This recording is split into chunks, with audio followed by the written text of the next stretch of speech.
Pensa só numa coisa. O que uma cidadezinha no sul do Brasil, que tem mais de 30 porcos para cada habitante, pode ensinar pra gente sobre economia, meio ambiente e, principalmente, sobre os custos que nem sempre aparecem na conta? Vamos mergulhar nessa história. Para a gente ter uma ideia do tamanho do que a gente está falando, vamos olhar para os números. Imagina uma área que é só um pedacinho de Santa Catarina, tipo 3,2% do estado. Pois é, nesse espacinho está concentrado quase um quarto de todos os porcos do estado. Isso dá mais de 1.700.000 animais. É muita coisa num lugar só. E claro, com tanto porco junto, o resultado é, bem, um volume gigantesco de dejetos. São 3 milhões de metros cúbicos todos os anos. É um rio de resíduo que precisa ir para algum lugar. E é exatamente aí que a nossa análise começa. Agora vamos chegar mais perto, dar um zoom nessa região. Lá no meio de tudo isso, a gente encontra um município chamado Presidente Castelo Branco. É o nosso estudo de caso de hoje, porque ele mostra perfeitamente os desafios e as soluções que surgem nesse cenário. E é aqui que a coisa fica, digamos, desproporcional. Presidente Castelo Branco tem por volta de 1.700 pessoas morando lá. Mas o rebanho de suínos é de 60 mil. Isso mesmo. Fazendo a conta, dá mais de 30 porcos para cada ser humano na cidade. Essa é a tensão central da nossa história. Bom, com tanto bicho, o que mais tem é dejeto, né? E isso virou um problemão logístico, um desafio gigante que afetava a principal atividade econômica da cidade. Alguém precisava fazer alguma coisa. Então, a pergunta que ficou no ar para todo mundo na cidade foi essa. O que a gente faz com 100 mil metros cúbicos de dejeto líquido todo santo ano? Deixar cada produtor se virar sozinho era arriscar um problema ambiental e de saúde pública enorme. E a resposta que eles encontraram foi, olha, bem criativa: criar um serviço público municipal. A própria prefeitura pegou para si a tarefa de buscar os dejetos nas granjas e levar para as lavouras, onde eles viram o adubo. Uma solução bem engenhosa, né? Tá, mas como é que isso funciona na prática? Vamos dar uma olhada no tamanho dessa operação, porque ela é surpreendentemente grande para uma cidade tão pequena. A prefeitura montou uma verdadeira frota dos dejetos. São 11 tratores, 16 tanques distribuidores, 2 caminhões-tanque e 15 funcionários trabalhando só com isso. Para um município desse tamanho, é uma estrutura e tanto.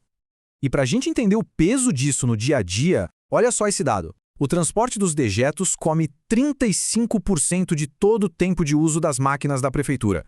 É o segundo serviço que mais exige maquinário, quase empatado com a ensilagem, que é outra atividade super importante. Mas claro, nada disso é de graça. E é aqui que a história começa a ficar mais complexa. Essa solução super engenhosa tem um preço. A grande questão é, quem é que paga essa conta no final do dia?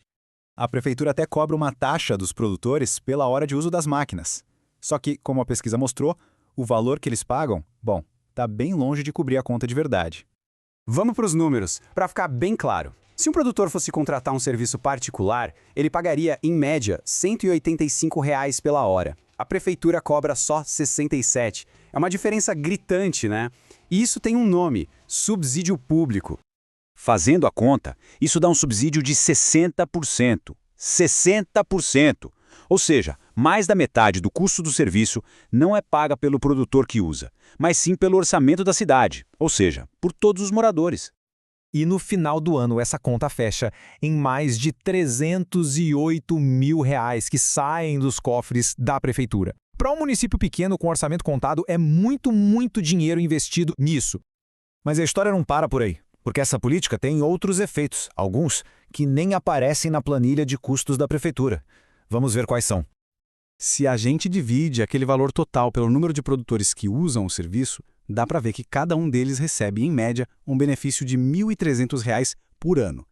A pesquisa até aponta que isso acaba concentrando os benefícios num grupo bem específico da população. Mas talvez o ponto mais delicado de todos seja este aqui. A pesquisa foi bem clara ao concluir que o serviço, na prática, não observa o que está previsto no documento de licenciamento ambiental. Em outras palavras, o dinheiro de todo mundo pode estar, no fim das contas, apoiando uma prática que não está 100% em dia com as regras ambientais. O que a gente vê aqui, então, é aquele dilema clássico, né? De um lado, a necessidade de apoiar uma indústria que é o motor da economia local. Do outro, os custos públicos e os impactos ambientais que esse apoio pode acabar gerando. É um equilíbrio bem difícil de encontrar.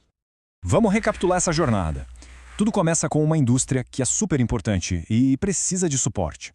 A cidade responde com um serviço essencial, mas que depende de um subsídio bem forte. O resultado é um custo alto para os cofres públicos e o risco de problemas ambientais. E tudo isso leva a gente para um debate bem complicado sobre o que é justo e o que é sustentável no longo prazo. No fim, a história de Presidente Castelo Branco, dos seus porcos e do seu rio de dejetos nos deixa com uma pergunta muito maior. Ela nos obriga a pensar nos custos que a gente não vê na etiqueta de preço no supermercado. E em como nós, como sociedade, podemos encontrar um jeito mais equilibrado e justo de produzir a nossa comida.